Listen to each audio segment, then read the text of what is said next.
All right, so this chapter is very interesting chapter that makes me wonder how in the freak is Mappa gonna adapt this in 1 bajillion years? Well, I guess if it's Mappa we're talking about, it probably will be done in 5 minutes along with Chainsaw Man Part 3, but you know, that's a rhetorical question, I suppose. Anyways, this chapter literally has 0 dialogue in it, which isn't totally unique, but is rarely done. The last time I can remember a mangaka trying something similar was in the A Silent Voice manga, when there is an entire chapter, I think maybe a couple, from the perspective of a deaf character. But this one is unique in that it's a shonen manga chapter with no dialogue to speak of. I've never seen that done. And much like every chapter of Chainsaw Man, Fujimoto packs it full of things to talk about because thankfully, dialogue is almost secondary to the symbolism and world building of this series. After all, this is from the guy who said that he tries to have as little dialogue as possible so that his readers can figure out the story for themselves.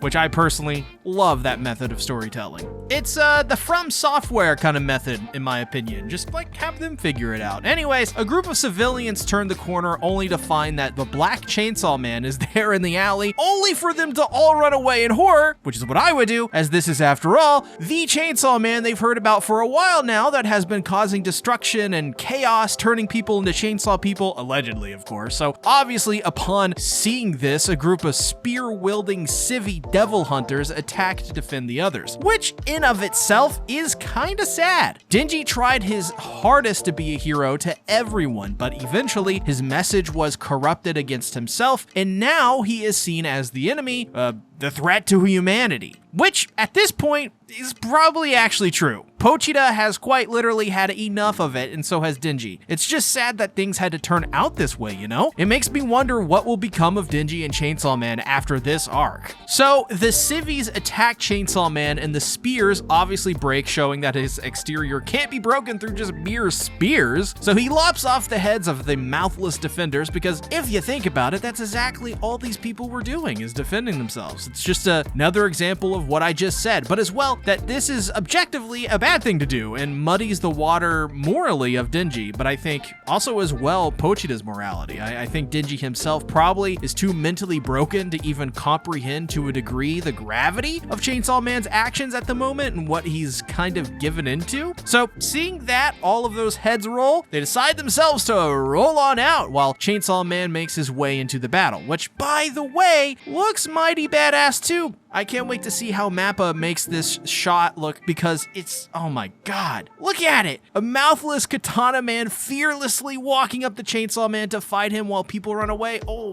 god. Also, is it me? Or is Katana Man and Chainsaw Man the Reiner and Eren of Chainsaw Man? I mean, think about it. Katana Man always finds some way to lose against Chainsaw Man. It has the similar vibes at the very least. Anyways, the plot armor, Boomer Man does a nice fake out and ducks as Team Asaum launches a coordinated attack on Chainsaw Man with the Aging Devil as it goes to use its mirrors to hit Chainsaw Man in between his two fists, while Yoru with a sushi skewer sword? I thought Asa hated sushi. Why is she using a sushi sword? The heck is wrong with this lady? We need to have a talk with her later. She can't just diss sushi like that and expect us to just allow her to use a sushi skewer sword. You know, I'm gonna give her a piece of my mind, and I want to talk to her, man. And long story short, that's pretty much how we exposed all of the Asa simps. So yeah, the fact she's using a skewer as a weapon with sushi as the hilt is just creative and wild.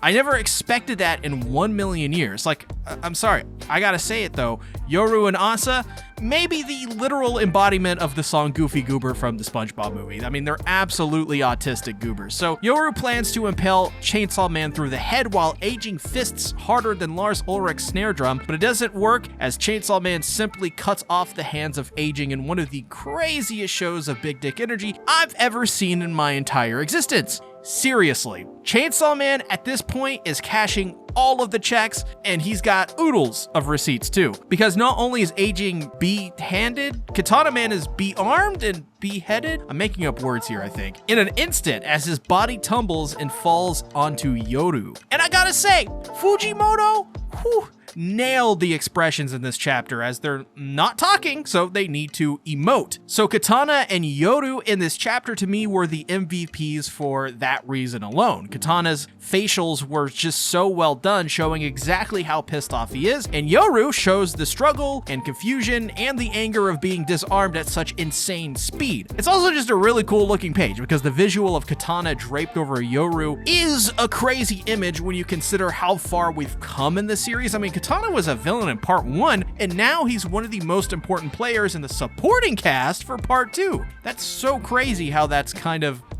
developed.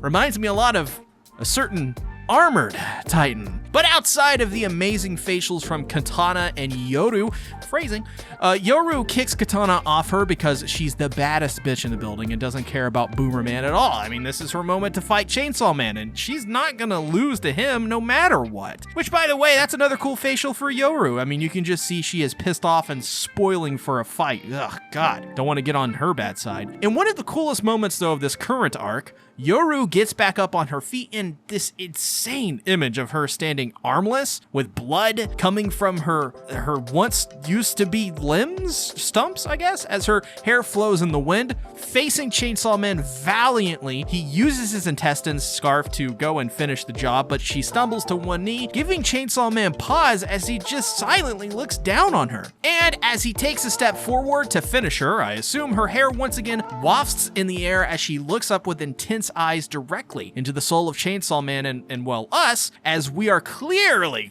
getting a flashback for Yoru in the next chapter because of that gradient strip to the left. I mean, that's a clear signifier. Hey, we're getting a flashback. I think many people have been pretty scared that after this ending for the chapter that Yoru and Asa's life are coming to an end because, like in many other manga, a flashback is a death flag that almost always is never proven wrong, except for in a few instances. But I don't think Yoru or Asa will die. I mean, fat chance. I think instead we will get our backstory for Yoru here that will, by the end of it, resolve her to keep fighting Chainsaw Man and not give up. Remember, we know nothing about Yoru's past. We just know she is a warmonger devil who wants to defeat tough opponents.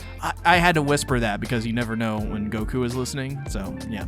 I think though it's important we understand Yoru as more of a person to help flesh out Asa too. One complaint people have leveled against Asa and Yoru is that they don't have much character. Now, I don't agree with that at all. I don't even like that statement. But this could get those people on the fence to finally wake up to the greatness of Asa and Yoru. I also have a theory that maybe Chainsaw Man and Denji will actually see her past too, because maybe Yoru can transmit those memories through this intense glare or something. I don't know. I'm just kind of throwing that one out there as a Hail Mary, if anything. Though I think based on the events of this chapter, oh boy, Yoru absolutely is going to turn Katana Man into a weapon and use him to fight Chainsaw Man. Now this is important because it will also be our first glimpse into the limits of Yoru's power and as well the limits of, I guess, devils themselves. Will Katana Man die if he is used as a sword, as a weapon? Because if he does, that image of Asa holding a chainsaw may in fact have been Fujimoto laying the seeds for something more grand. Asa using Denji as a weapon, maybe? That would be spectacular and an amazing moment, and I can't wait for September 3rd because, god damn it, the bi-weekly devil is back. Why? God, why?